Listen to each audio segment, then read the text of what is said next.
Hello students, कल हमने assignment 1.2 किया था जो किस पे बेस्ड था हमारा ऑपरेशन मल्टीप्लिकेशन और डिवीजन पे। असाइनमेंट 1.3 आज मल्टीप्लिकेशन की प्रॉपर्टीज पे बेस्ड है। कुछ प्रॉपर्टीज मैं आपको बताती हूँ। Closure property, commutative property, associativity, multiplicative identity आपको मैंने कल ही बता दी थी कि 1 आपकी मल्टीप्लिकेटिव आइडेंटिटी होती है। और आपको ये भी कल मैंने प्रॉपर्टी बताई थी कि अगर हम किसी भी नंबर की मल्टीप्लाई 0 के साथ कराते हैं, किसी भी इंटीजर की मल्टीप्लाई, तो आपको फाइनल आंसर 0 ही मिलेगा, चाहे वो नंबर कितना भी बड़ा हो। डिस्ट्रीब्यूटिव प्रॉपर्टी आपकी बहुत इंपॉर्टेंट प्रॉपर्टी है, काफी यूज होगी इसमें, आप इसको बिल्कुल ध्यान से करना। ए की मल्टीप्लाई बी प्लस सी के साथ, तो वो आपको क्या आंसर देगी? ए की मल्टीप्लाई बी के साथ, फिर प्लस साइन, यानी कि इसमें प्लस साइन डिस्ट्रीब्यूट हो रहा है, और फिर क्या आएगा? ए की मल्टीप्लाई सी के साथ। आप इसको इंटीजर फॉर्म में भी पढ़ सकते हो, जैसे इसमें लिखा हुआ है first integer multiplied with second integer plus third integer, तो आपको वैल्यू क्या मिलेगी? First integer multiplied with second integer plus first integer multiplied with third integer. आप इसको दोनों वे से पढ़ना, लेफ्ट से आप राइट में कैसे जाओगे, और अगर आपको राइट हैंड साइड गिवन हो तो आप इसकी लेफ्ट हैंड साइड कैसे बनाओगे। इस प्रॉपर्टी पे बेस्ड आपका है question number 6, calculate and verify using distributive law over addition. पहले तो इसकी वैल्यू फाइंड आउट करो और फिर इसको वेरीफाई करो, किस लॉ की हेल्प से? डिस्ट्रीब्यूटिव लॉ की हेल्प से। फर्स्ट पार्ट आपको गिवन है -5 मल्टीप्लाइड विद 6 प्लस -3। आपको बार बार जो मैं बता रही हूँ कि जो दोनों साइन आपके अगर इकट्ठे आते हैं तो उनको आप ब्रैकेट से सेपरेट किया करो। उसके बावजूद भी काफी बच्चे इसी चीज में मिस्टेक कर रहे हैं। जब नंबर कटेंगे तब आपको अच्छे से समझ में आ जाएगा फिर। तो पहले हम इसको सोल्व करते हैं। पहले हम बोर्ड मास रूल के अकॉर्डिंग इसको कैलकुलेट कर लेते हैं। -5 आपका बाहर एज इट इज रखो। पहले हम ब्रैकेट को सोल्व करेंगे। 6 प्लस माइनस की मल्टीप्लाई माइनस, और फिर 3 आपका एज इट इज। -5 की मल्टीप्लाई 6 - 3 यानी कि 3। कल हमने मल्टीप्लीकेशन ही की थी सारी। 5 की मल्टीप्लाई 3 के साथ 15, और प्लस और माइनस की मल्टीप्लाई माइनस। तो हमने फर्स्ट पार्ट तो इसका कर लिया, फर्स्ट हाफ पार्ट की हमने इसकी वैल्यू कैलकुलेट कर ली। अब हमें क्या करना है? इसको वेरीफाई करना है। आप ये देखो, a multiply b plus C type लिखा हुआ है, तो ये किसके इक्वल होता है? a multiplied with b plus a multiply with c। यहाँ पे a का काम आपका कौन कर रहा है? -5, b का काम कर रहा है 6, और c का काम कर रहा है -3। तो आप देखो इसको कैसे सेपरेट करोगे। -5 की मल्टीप्लाई कराओगे आप पहले 6 के साथ, फिर प्लस का साइन, और फिर -5 की मल्टीप्लाई कराओगे -3 के साथ, इस डिस्ट्रीब्यूटिव लॉ के अकॉर्डिंग। तो -5 की मल्टीप्लाई 6 के साथ -30, माइनस माइनस यहाँ हो जाएंगे प्लस, और 5 3 जा 15।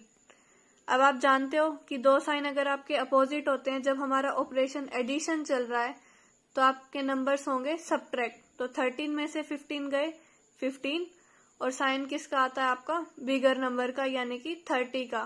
तो आपकी वैल्यू है -15। तो जो हमने शॉर्ट मेथड से कैलकुलेट करी थी बोर्ड मास रूल के अकॉर्डिंग, और हमने वैल्यू फाइंड आउट करी डिस्ट्रीब्यूटिव लॉ के अकॉर्डिंग, ये हमारी दोनों वेरीफाई हो रही हैं, क्योंकि ये दोनों वैल्यूज आपकी सेम आ रही हैं। जैसे हमने ये पार्ट करा है, इसी तरह से आप क्वेश्चन नंबर 6 कंप्लीट करोगे। पहले वैल्यू फाइंड आउट करोगे और फिर डिस्ट्रीब्यूटिव लॉ इस पे लगाओगे। क्वेश्चन नंबर 7 देखो आप, इसमें आपको x की वैल्यू बतानी है। ये भी आपका डिस्ट्रीब्यूटिव लॉ पे ही बेस्ड है। आप देखो कैसे ओपन करते हो। 3 की मल्टीप्लाई -6 के साथ, फिर प्लस का साइन लगाते हो, और 3 की मल्टीप्लाई x के साथ। बट यहाँ क्या लिखा हुआ है उसकी जगह पे? 10। तो आपकी x की वैल्यू यहाँ पे क्या आएगी? 10। एक पार्ट हम देखते हैं कैसे करते हैं। थर्ड पार्ट आपको गिवन है x multiplied with 6 plus -8 equals to 15 multiplied with 6 plus -8 multiplied with 15। एक बार के लिए आप इसका राइट हैंड साइड भूल जाओ, आप लेफ्ट हैंड साइड सोल्व करो। x multiplied with 6 plus -8। जब आप इस पे डिस्ट्रीब्यूटिव लॉ लगाओगे तो आप क्या करते हो? x की मल्टीप्लाई 6 के साथ, फिर प्लस का साइन, और x की मल्टीप्लाई फिर -8 के साथ।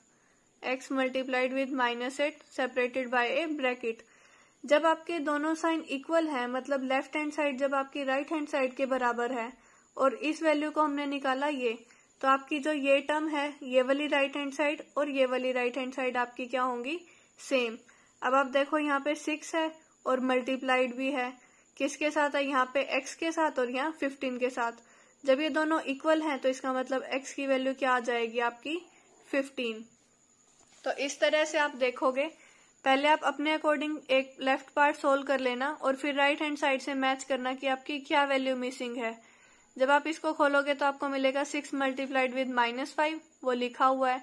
नेक्स्ट आपको मिलेगा 6 मल्टीप्लाइड विद x, बट यहाँ पे क्या लिखा हुआ है 6 मल्टीप्लाई विद 7, तो यानी कि x की वैल्यू आपकी क्या बनेगी 7। तो आई होप अब आप 7th क्वेश्चन इजीली कर पाओगे। क्वेश्चन नंबर 6 और 7 आपके डिस्ट्रीब्यूटिव लॉ पे बेस्ड है, वो आपका बहुत इंपॉर्टेंट लॉ है। And again question number 3 is also based on distributive law. Find the product of following using some quicker groupings. इनकी आपको ग्रुपिंग बनानी है ताकि आप इसकी वैल्यू जो है इजीली कैलकुलेट कर पाओ। सेकंड रूल तो आपको बिल्कुल साफ साफ दिख जाना चाहिए कि आपकी मल्टीप्लाई, ये एक बहुत बड़ा नंबर है, मल्टीप्लाई 0 के साथ है। हमें क्या करना है, इसकी मल्टीप्लाई कितनी भी आए 0 के साथ मल्टीप्लाई होने के बाद आंसर तो आपको 0 ही मिलेगा। अब आप फर्स्ट पार्ट में देखो आपको क्या गिवन है, 235 की मल्टीप्लाई 99 के साथ प्लस 235 की मल्टीप्लाई 1 के साथ। जिसको डिस्ट्रीब्यूटिव प्रॉपर्टी आती है उसका आंसर जल्दी निकलेगा और बाकी आप बैठे रहना जिनको नहीं आती। तो आप देख पा रहे होगे ये आपकी किस टाइप की बन गई, a multiply with b plus a multiply with c, जो आप डिस्ट्रीब्यूटिव प्रॉपर्टी में पढ़ते हो। अब आप देखो फर्स्ट पार्ट का solution, a multiply with b, a multiply with b plus a multiply with c। तो आपका a का काम यहाँ कौन कर रहा है 235, b का काम 99 और c का काम कौन कर रहा है 1। तो ये पार्ट किसके इक्वल होता है, a multiply b plus c। इस केस में आपका a क्या है 235, फिर आप मल्टीप्लाई का साइन लगाओ, b का काम कौन कर रहा है 99, फिर प्लस का साइन लगाओ और फिर 1। ये चीज मैंने आपको बताई थी, आप इससे यहाँ पे जा सकते हो और इस स्टेप से बैक भी आ सकते हो, इसको कंबाइन फॉर्म में भी लिख सकते हो। ये हमारी ओपन फॉर्म थी, इसको हमने कंबाइन फॉर्म में लिख लिया। अब आप लिखोगे 235 मल्टीप्लाइड विद 99 प्लस 1 100। आपको पता है 100 से मल्टीप्लाई करना मतलब लास्ट में 2 0 लगाना, तो आपकी होगी क्विकर कैलकुलेशन। जैसे मैंने आपको भी फर्स्ट पार्ट कराया, सेम मैनर में आप थर्ड पार्ट करोगे और क्वेश्चन नंबर 3 भी आप कंप्लीट करोगे। क्वेश्चन नंबर 2 में आपको क्या करना है, जो आपको स्टेटमेंट गिवन है आपको बतानी है ये ट्रू है या फॉल्स है। तो आप फर्स्ट पार्ट के लिए तो क्या करोगे, लेफ्ट पार्ट सोल्व करोगे और राइट पार्ट सोल्व करोगे। अगर ये इक्वल आती है तो स्टेटमेंट आपकी ट्रू है, अदरवाइज फिर फॉल्स हो जाएगी। सेकेंड रूल बहुत इंपॉर्टेंट, आपको मैंने बहुत बार बताया कि अगर किसी नंबर की मल्टीप्लाई हम 0 के साथ करते हैं तो आपको आंसर 0 मिलेगा। तो ये स्टेटमेंट क्या होगी आपकी इनकरेक्ट यानी कि फॉल्स। थर्ड पार्ट आपका बेस्ड है डिस्ट्रीब्यूटिव पे, आपको चेक करना है कि ये वैल्यू आपकी सही लिखी हुई है या नहीं, ये आप खुद से देखोगे। अब आपने मल्टीप्लिकेशन कल की थी, -7 की मल्टीप्लाई 1 के साथ करोगे तो आपको आंसर मिलेगा -7, बट ये क्या लिख रहा है 7, तो ये स्टेटमेंट क्या होगी रॉन्ग यानी कि फॉल्स। अब आप -5 की मल्टीप्लाई -2 के साथ कराते हो यानी कि 10। अब आपसे ये पूछ रहा है कि 10 आपका एक इंटीजर है, yes 10 is a integer because all natural number are integers. सारे के सारे नेचुरल नंबर क्या होते हैं हमारे इंटीजर, और 10 हमारा क्या है एक नेचुरल नंबर।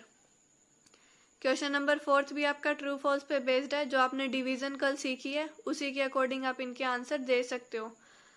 मल्टीप्लीकेशन के लिए आप ध्यान रखो मल्टीप्लाई 0 के साथ 0, और अगर डिवाइड में 0 आ गया तो वो होता है आपका नॉट डिफाइंड, तो आपकी सेकेंड स्टेटमेंट भी फॉल्स होगी। जब आप -19 को 19 से डिवाइड करोगे तो आपको वैल्यू मिलेगी -1, ये स्टेटमेंट आपकी ट्रू है।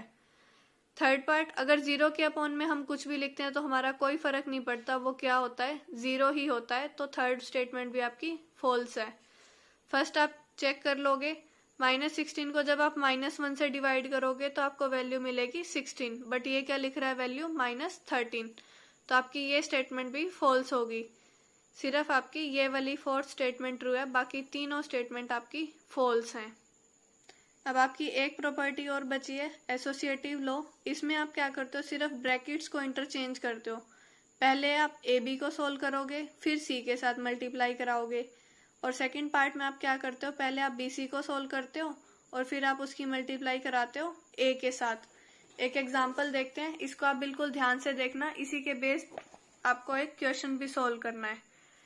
एग्जाम्पल नंबर 16 है आपका, कैलकुलेट। जैसे हमने उसमें करा था, पहले हमने वैल्यू फाइंड आउट करी और फिर हमने इसको वेरीफाई करा एसोसिएटिव लॉ के साथ।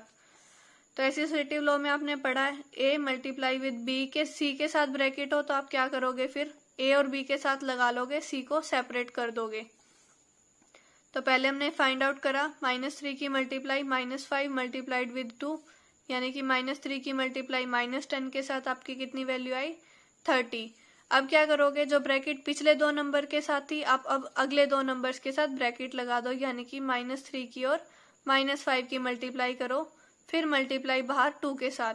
तो जब आप 3 की मल्टीप्लाई 5 से करोगे 15 और माइनस माइनस आपका हो जाएगा प्लस। यह भी हमने 6th क्वेश्चन के फर्स्ट पार्ट में भी किया था। 15 की मल्टीप्लाई 2 के साथ 13, तो आपने कैलकुलेट भी कर लिया और वेरीफाई भी कर लिया।